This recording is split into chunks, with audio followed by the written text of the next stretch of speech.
Guys, I'm back. Another Genius Bar with me, Stephen Hamilton, and we are discussing all things property, business, and mindset. Now, yesterday, the video didn't do as well as all the other ones have done. And to be completely honest with you, we don't know the format and the system of how to put them out yet, because this is only the 7th video we've done in this style, and we didn't get as many views as usual. We didn't get as many questions as usual. And we're trying to figure out how the release times work with these types of videos, because we're only used to Saturdays and Sundays. But we're getting there. We're figuring it out. Please keep the questions coming in order to keep this rolling. And if you guys are getting a lot out of it, please, please, please interact. Because obviously, if it doesn't work, we have to move on to the next type of videos, because we're looking for the niche. So please interact if you are watching these videos, in order for us to get the correct feedback so we can make the correct decisions going forward.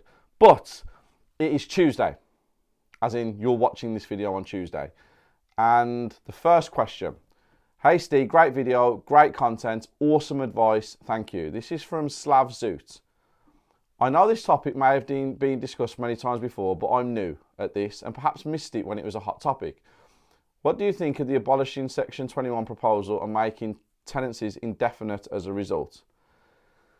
That's a conversation as a landlord that I do not want to discuss, because it will just literally mean a mass exodus of landlords. So if you really want to discuss this, really want to discuss this, drop me an email at info@stevehamilton.com. I'll take your phone number and we can have a really in-depth discussion. But I don't want to talk about something that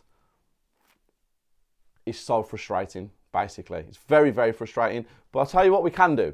If you do drop me that email and we have a discussion, if all of you guys really want me to go deep into my thoughts on it and actually explain it to you with common sense, drop me a comment below and I'll make it happen this week. Yeah, it's one of those things that just blows my mind, basically. Next up, Andrew S. Hi Steve, Andrew here again. Thanks for all your efforts, you are the man. Thank you very much. Please can you go through in detail the ins and outs of stamp duties and taxes, when do they apply and when not?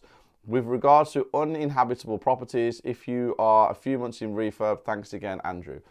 Okay, so let me discuss a few things with you that you need to take into account. So we'll go over to the screen and we will talk about a few things when you're buying properties, when you're in the property industry, what you have to make sure you understand. So first and foremost, stamp duty.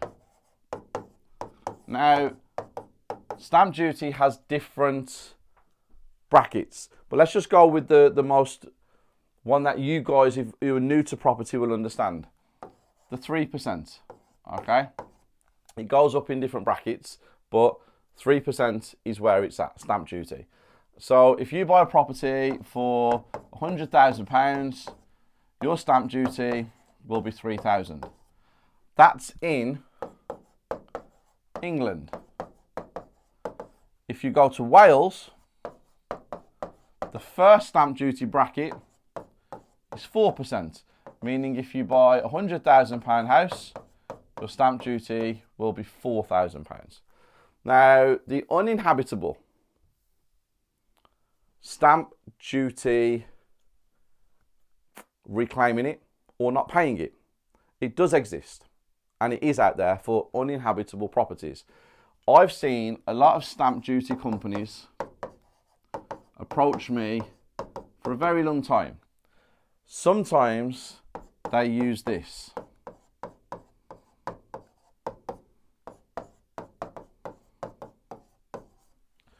Trickery photos.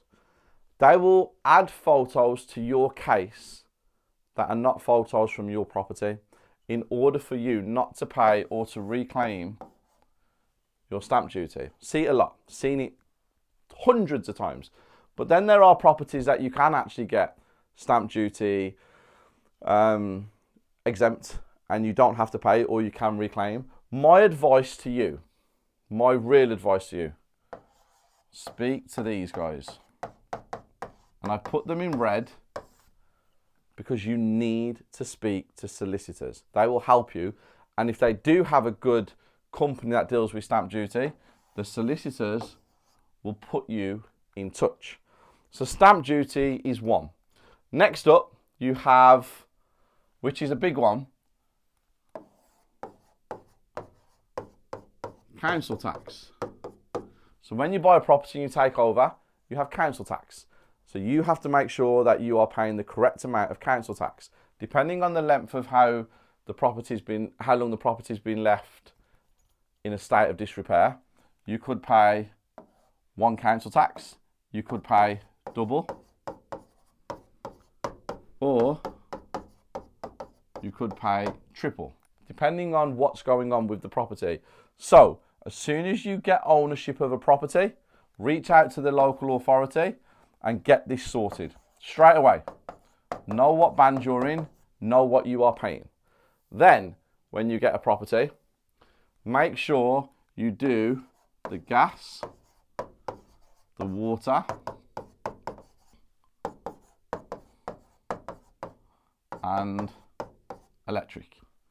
Because you need to tell people the day that you became the owner of that property.